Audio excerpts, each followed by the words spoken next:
इस वीडियो में मैं आपसे बात करूंगा। फाइनली आरपीएससी द्वारा एसआई एग्जाम का डिस्ट्रिक्ट लोकेशन जारी हो चुका है। अब डिस्ट्रिक्ट लोकेशन किस तरह से चेक करनी है उसके बारे में चर्चा करूंगा। क्या आपके भी नो रिकॉर्ड फाउंड आ रहा है तो उसकी क्या सॉल्यूशन है उसके बारे में चर्चा करूंगा। वीडियो पसंद आए तो वीडियो को लाइक कीजिए, चैनल जरूर सब्सक्राइब कीजिए, क्योंकि 5 और 6 अप्रैल को एसआई एग्जाम के बाद पेपर का एनालिसिस भी आपको इस यूट्यूब चैनल पर देखने को मिलेगा। और डिस्ट्रिक्ट लोकेशन चेक करने का लिंक आपको हमारे टेलीग्राम चैनल पर देखने को मिलेगा, जिसका लिंक नीचे डिस्क्रिप्शन में दे रखा है। अगर अभी तक आपने ज्वाइन नहीं किया तो आप जाके ज्वाइन कर सकते हो। तो चलिए अब बात करते हैं डिस्ट्रिक्ट लोकेशन आपको चेक किस तरह से करनी है। स्टेप बाय स्टेप प्रोसेस बताने जा रहा हूं। अगर आप अपने एप्लीकेशन नंबर भूल गए हैं तो कहां से प्राप्त कर सकते हैं, अगर आपके नो रिकॉर्ड फाउंड आ रहा है तो आपको क्या चेक करना चाहिए, ये सब जानकारी आपको इस वीडियो में दूंगा। और जिन कैंडिडेट ने ओटीआर अपडेट नहीं किया तो पहले उनको ओटीआर अपडेट करना होगा, तभी वो आगे डिस्ट्रिक्ट लोकेशन चेक कर सकते हैं। वो सब जानकारी आपको इस वीडियो में देखने को मिलेगी, इसलिए वीडियो को बिना स्किप किए कंप्लीट देखें। सबसे पहले आपको क्या करना होगा, गूगल पर सर्च करना होगा एसएसओ आईडी। जब आप गूगल पर सर्च करोगे एसएसओ आईडी तो इस तरह से एसएसओ आईडी पोर्टल का लिंक शो होगा, उस पर आपको क्लिक करना। आपके सामने एसएसओ आईडी इस तरह से ओपन होगी, जिसमें आप देख सकते हैं सबसे पहले पूछा जा रहा है आप अपने एसएसओ आईडी का नाम लिखिए। अब अगर कोई कैंडिडेट के मैं अपने एसएसओ आईडी का नाम ही भूल गया हूँ तो कोई बात नहीं, आपके पास फिजिकल रूप से कोई भी आरपीएससी या आरएसएसबी बोर्ड का एप्लीकेशन फॉर्म या आपके मोबाइल लैपटॉप में उसका फॉर्म का प्रिंट हो तो उस फॉर्म को ओपन कर लीजिए, चाहे कोई भी हो, चाहे वो आरपीएससी द्वारा आयोजित एग्जाम का हो या आरएसएसबी बोर्ड का। उस फॉर्म के अंदर आपके एसएसओ आईडी लिखी होती है, तो वहां से भी आप अपने एसएसओ आईडी लिख सकते हैं। इसके बाद आपको यहाँ पर पासवर्ड लिखने हैं। अगर कोई कैंडिडेट का मैं पासवर्ड भूल गया हूँ तो भी कोई बात नहीं, आप पेज को ऊपर लीजिए, आई फॉरगॉट माई पासवर्ड के आगे क्लिक हियर का ऑप्शन है, यहाँ पर क्लिक करके आप अपने पासवर्ड भी रिकवर कर सकते हैं। इसके बाद यहाँ आपको कैप्चा कोड डालना है, जैसे कि यहाँ 482936 दे रखा है, उसी तरह आपको जो कोड दे रखा है वो लिखना है। और ध्यान ये देना है कि बिना स्पेस लगाए आपको कोड लिखना है। यहाँ पर ऐसा लग रहा है जैसे कि स्पेस दे रखा है। इसके बाद आपको लॉगिन पर क्लिक कर देना है। लॉगिन पर क्लिक करने के बाद आपकी एसएसओ आईडी इस तरह से ओपन होगी, जिसमें आपको शो होगा रिक्रूटमेंट पोर्टल। अगर ये सत्यम जयते वाला रिक्रूटमेंट पोर्टल आपको शो नहीं हो रहा है, ऊपर सर्च का ऑप्शन है, यहाँ पर सर्च भी कर सकते हैं रिक्रूटमेंट पोर्टल, सत्यम जयते वाला आ जाएगा, इस पर आपको क्लिक करना है। रिक्रूटमेंट स्टैक पर क्लिक नहीं करना है, आपको रिक्रूटमेंट पोर्टल पर क्लिक करना है। अब इस पर जैसे ही आप क्लिक करोगे तो जिन कैंडिडेट का ओटीआर अपडेट कर रखा है उनके तो इस तरह से शो हो जाएगा, लेकिन जिनका ओटीआर अपडेट नहीं किया हुआ है उनको क्या शो होगा वो भी बता देता हूँ। जिनका ओटीआर अपडेट नहीं होगा उनको इस तरह से शो होगा कि एडिट डिटेल, ये बेसिक डिटेल जो है सबसे पहले ये अपडेट कीजिए। तो पहले तो मैं आपको डिस्ट्रिक्ट लोकेशन कैसे चेक करनी है वो बता देता हूँ, ये मैं बाद में बताऊंगा वीडियो के लास्ट में, जिससे कि जिनको डिस्ट्रिक्ट लोकेशन चेक करनी है, जिनका ओटीआर अपडेट कर रखा है, तो उनको ये फालतू का वीडियो देखना ना पड़े। ये लास्ट में मैं आपको बताऊंगा जिनका ओटीआर अपडेट करना। तो पहले मैं आपको बता देता हूँ कि डिस्ट्रिक्ट लोकेशन किस तरह से चेक करनी है। अब देखिए, आप यहाँ पर जब पहुँचेंगे तो आपको पेज को स्क्रॉल करते रहना। पेज को स्क्रॉल करोगे तो जब नीचे पहुँचोगे तो वहाँ एक ऑप्शन देखने को मिलेगा नोटिफिकेशन का।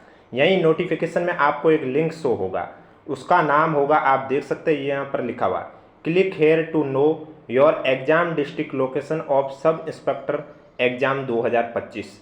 तो यहाँ पर आपको एसआई एग्जाम के डिस्ट्रिक्ट लोकेशन चेक करने का लिंक एक्टिव हो चुका है, आपको इस पर क्लिक कर देना है। इस पर जैसे ही आप क्लिक करोगे आपके सामने know your centre district location लिखा होगा, जिसमें सबसे पहले पूछा जाएगा एंटर एप्लीकेशन नंबर।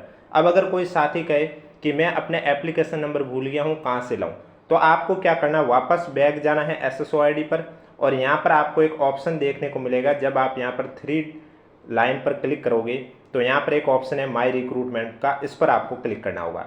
इस पर क्लिक करने से क्या होगा कि जितने भी आज तक आपने एप्लीकेशन फॉर्म फिल किए वो हिस्ट्री आपके सामने आ जाएगी।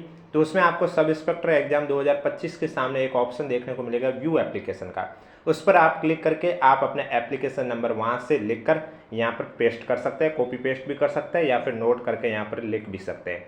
अगर ये प्रोसेस समझ में नहीं आया तो कोई बात नहीं, आपको याद होना चाहिए कि ऐसा ही एग्जाम आपने कौन से मंथ में फॉर्म फिल किया, उस मंथ का एसएमएस मेल चेक कर लीजिए, क्योंकि एसएमएस मेल के माध्यम से भी आपको एप्लीकेशन नंबर सेंड कर दिए जाते हैं। तो वहाँ से आप अपने एप्लीकेशन नंबर है वो लिख सकते हैं। इसके बाद जो फॉर्म के अंदर आपने डेट ऑफ बर्थ लिखी है वो आपको डेट ऑफ बर्थ लिखनी है। उसके बाद यहाँ पर टैक्स लिखना है, जैसे कि यहाँ 592745 दे रखा है, उसी तरह आपके जो कोड दे रखे हैं वही कोड लिखने हैं और बिना स्पेस दिए लिखने हैं।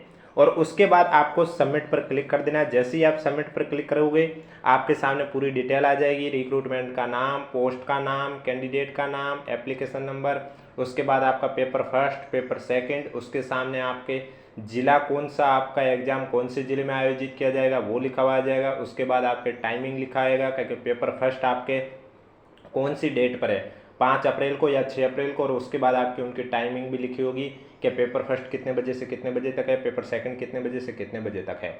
अब अगर इस पर क्लिक करने के बाद आपके भी नो रिकॉर्ड फाउंड आ रहा है तो इसके पीछे 4 से 5 कारण हो सकता है। उन्हीं कारण में से एक आप भी देख लेना। पहला कारण कि आप अपने एप्लीकेशन नंबर, अगर एक बार फॉर्म सबमिट करने के बाद अगर आपने एप्लीकेशन फॉर्म एडिट किया है तो उसमें एडिट के बाद आप एप्लीकेशन फॉर्म देखोगे तो डैश के बाद आपने एक बार एडिट किया तो 01 या फिर 1 लिखा आएगा, 2 बार एडिट किया तो 02 या 2 लिखा आएगा। तो आपको क्या करना होगा, डैश से पहले जो एप्लीकेशन नंबर लिखे होते हैं वही आपको यहाँ पर लिखने होंगे। उसके बाद आप चेक कर लेना, ओपन हो जाएगा। शायद ये भी दिक्कत हो सकती है। दूसरी ये चीज़ आपको चेक करनी है कि आपका फॉर्म सबमिट सक्सेसफुल हुआ या नहीं हुआ। ये आपको कैसे चेक करना है, तो ये चेक करने के लिए आपको क्या करना होगा, वापस से बैक पे जाना है। जैसे कि अभी मैंने आपको बताया, यहाँ माई रिक्रूटमेंट का ऑप्शन है, इस पर आपको क्लिक करना होगा। इस पर क्लिक करोगे तो सब इंस्पेक्टर एग्जाम जहाँ लिखा हुआ आएगा उसके सामने अगर आपके क्लोज का ऑप्शन आ रहा है तो इसका मतलब ये हुआ है कि आपका फॉर्म ही सबमिट नहीं हुआ। और अगर आपके ऑप्शन व्यू एप्लीकेशन का आ रहा है तब तो यानी कि फॉर्म तो सबमिट हुआ है और आपको एप्लीकेशन नंबर भी मिले हैं। तीसरा कारण ये भी हो सकता है, ये चेक कर लीजिए कहीं आपका फॉर्म आपने विड्रॉ तो नहीं कर दिया, आप भूल गए हो और अब याद आया कि आपने विड्रॉ कर दिया हो, तो वो भी आप मैसेज चेक कर ले। एसएमएस मेल के माध्यम से आपको मेल आ जाता है, क्योंकि विड्रॉ करना भी इतना आसान नहीं होता है। विड्रॉ करने के लिए पहले जब विड्रॉ का लिंक एक्टिव होता है तो उस पर क्लिक करना होता है, आपके जो रजिस्टर्ड मोबाइल नंबर है उस पर ओटीपी आते हैं वो दर्ज करने होते हैं और फिर फाइनल सबमिट करना होता है। तो वो भी आसान प्रक्रिया नहीं है। ऐसा भी नहीं है कि कोई भी आपका फॉर्म विड्रॉ कर दे, ऐसा बिल्कुल नहीं है। और उसके बावजूद भी दिक्कत आ रही है तो सर्वर भी प्रॉब्लम एक कारण हो सकता है, क्योंकि अभी लिंक एक्टिव हुआ है तो सभी साथी एक साथ ट्राई कर रहे हैं। 7 लाख के करीब कैंडिडेट ने फॉर्म फिल किया है तो वो सभी एक साथ ट्राई कर रहे हैं, इस वजह से सर्वर में भी दिक्कत होगी। उस वजह से आप नाइट में ट्राई कर लीजिए, नहीं तो कल ट्राई कर लीजिए, थोड़ी देर बाद ट्राई कर लीजिए, जब सर्वर सही से काम चले तब आपका आ जाएगा। एग्जाम हॉल में आपका जो टाइम दे रखा है डिस्ट्रिक्ट लोकेशन में, उससे 1 घंटे बाद एंट्री बंद हो जाएगी। यानी कि अगर आपका एग्जाम 11 बजे शुरू हो रहा है तो 10 बजे के बाद एंट्री कंप्लीट हो जाएगी, उसके बाद आपको एंट्री नहीं मिलेगी। अगर आपका एग्जाम 3 बजे शुरू हो रहा है तो 2 बजे के बाद आपको एंट्री नहीं मिलेगी, इस तरह से।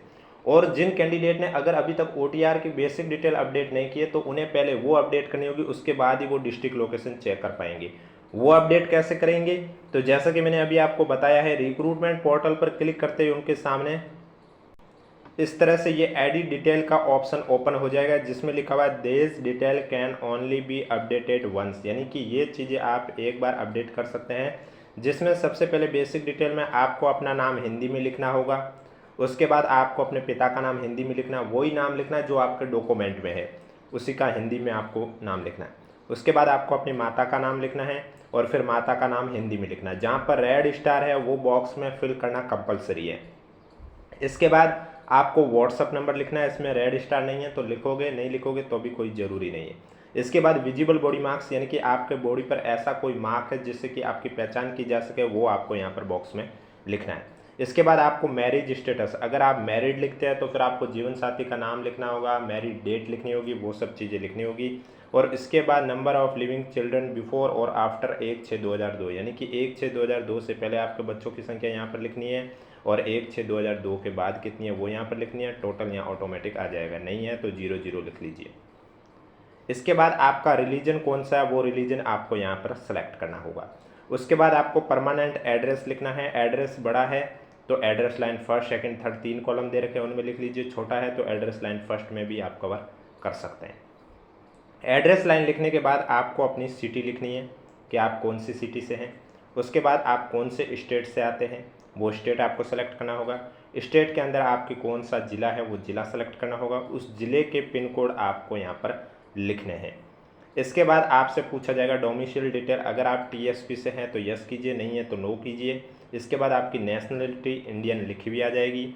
इसके बाद आपका स्टेट कौन सा है वो आपको लिखना होगा। स्टेट के अंदर डिस्ट्रिक्ट कौन सी है वो आपको सेलेक्ट करनी होगी। अगर आप स्पेशल कैटेगरी से है तो यस कीजिए, नहीं है तो नो कीजिए।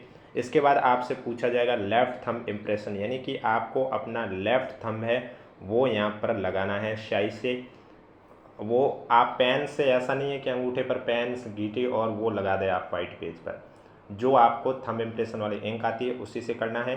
और ध्यान ये देना है कि जो आप पिक अपलोड कर रहे हैं वो आपका JPG फॉर्मेट में होना चाहिए और उसकी जो साइज़ है वो 20 KB से लेकर 50 KB के बीच में होनी चाहिए, यानी कि 20 KB से कम नहीं होनी चाहिए और 50 KB से ज़्यादा नहीं होनी चाहिए। अगर 50 KB से ज़्यादा हुई, 20 KB से कम हुई तो आपकी अपलोड नहीं होगी। उसके बाद आपको सबमिट कर देना है, आपका OTR की बेसिक डिटेल है वो अपडेट हो जाएगी और उसके बाद आराम से आप अपने SI एग्ज़ाम के लिए डिस्ट्रिक्ट लोकेशन चेक कर सकते हैं। डिस्ट्रिक्ट लोकेशन में सिर्फ और सिर्फ आपको ये 2 चीज़ें बताई जाएगी। पहली चीज़ तो कि आपका एग्ज़ाम 5 अप्रैल को है या 6 अप्रैल को, ये कंफर्म हो जाएगा। दूसरी चीज़ कि आपका एग्ज़ाम कौन से ज़िले के अंदर है ये पता चलेगा। ज़िले के अंदर स्कूल या कॉलेज कौन सा है वो आपके प्रवेश पत्र 2 अप्रैल को जारी होंगे तब पता चलेगा। और एडमिट कार्ड के साथ क्या क्या, और एग्ज़ाम हॉल में वो एडमिट कार्ड लेके जाना है, डिस्ट्रिक्ट लोकेशन नहीं। और एडमिट कार्ड के साथ क्या क्या डॉक्यूमेंट लेके जाने हैं वो सब आपके एडमिट कार्ड के ऊपर इंस्ट्रक्शन लिखे हुए होंगे। और इसके अलावा किसी को भी कोई डाउट है तो नीचे कमेंट बॉक्स पूछिए। वीडियो पसंद आए तो वीडियो को लाइक कीजिए, चैनल जरूर सब्सक्राइब कीजिए। डिस्ट्रिक्ट लोकेशन का लिंक आपको हमारे टेलीग्राम चैनल पर देखने को मिल जाएगा, जिसका लिंक नीचे डिस्क्रिप्शन में दे रखा है। और एक और महत्वपूर्ण बात कि आपको अगर किसी भी क्वेश्चन का आंसर नहीं आ रहा, पेपर फर्स्ट हो चाहे पेपर सेकंड हो, दोनों के लिए बता रहा हूँ, अगर आपको किसी की भी क्वेश्चन का आंसर नहीं आ रहा है तो ओमर शीट में जो 5वां ऑप्शन होता है उसमें आपको गोला भरना है।